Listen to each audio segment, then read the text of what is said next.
After a breakup or divorce, it's common to feel afraid.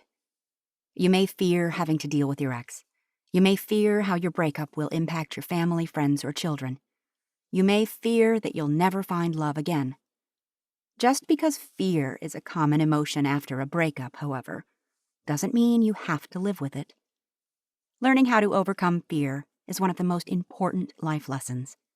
So, take a deep breath, and let's put that fear back in its place, out of your heart and back under the dark rock from whence it came. Fear doesn't prevent bad. It prevents good. Fear prevents good. That's what I've learned.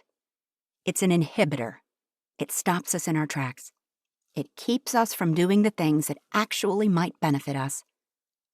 Most people have it backwards. They think fear prevents bad things from happening.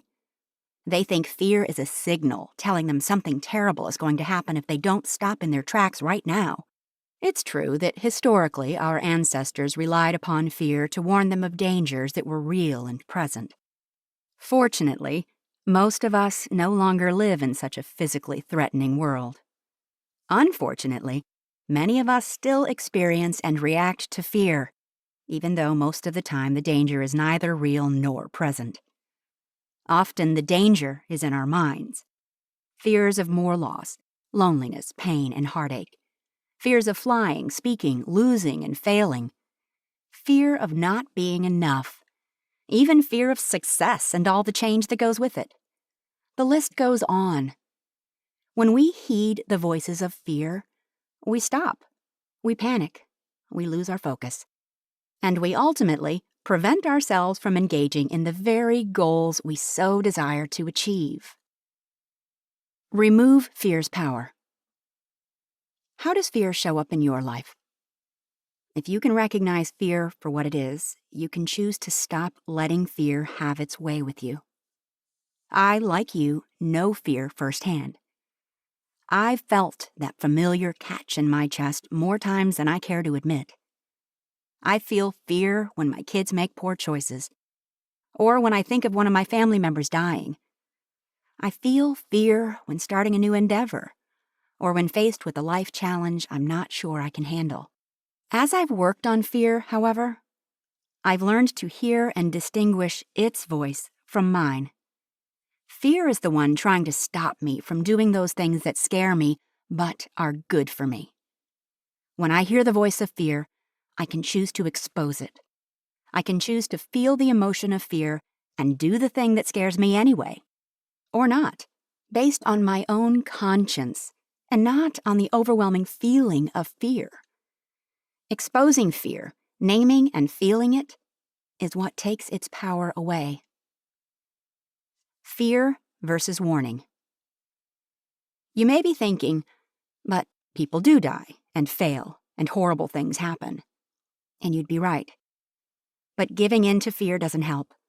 Feeling afraid doesn't prevent the bad things from happening. There's a difference between fear and a warning.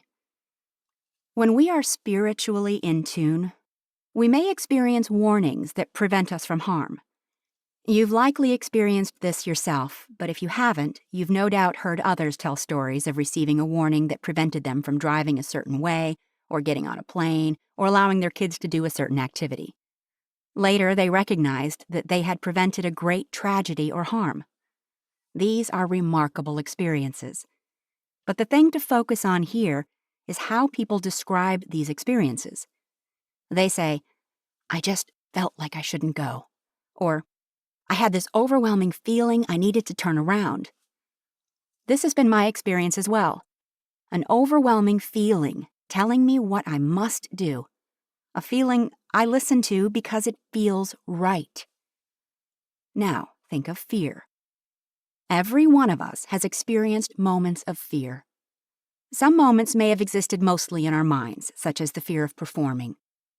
Some may have been physically threatening, like almost falling, getting injured, or coming close to death.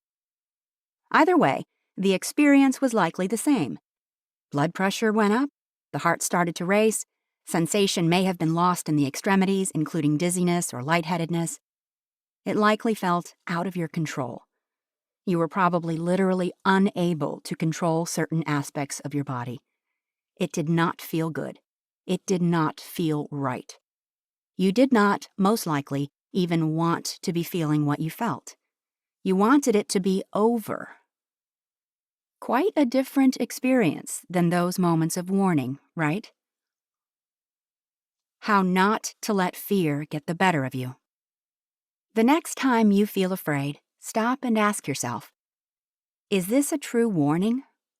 Or is this just the emotion of fear? Name it for what it is.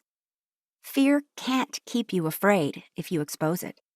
It can't prevent you from doing something that feels scary but is good for you if you stop, name it, and feel it. Increase your attention to warnings, listen and heed them, but decrease your attention to fear.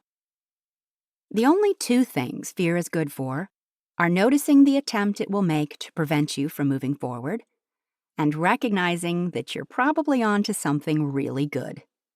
Then you can thank the fear for that understanding and wish it well as you walk on by. Bottom line, fear doesn't prevent bad. It prevents good.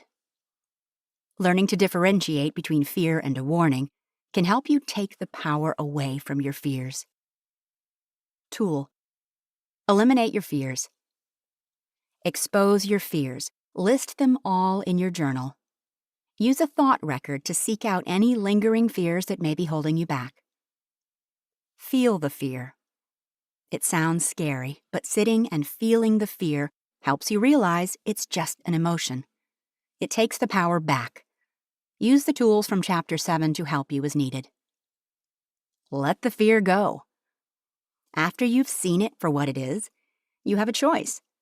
Will you cling to your fears, or will you see how they're holding you back and choose to let them go?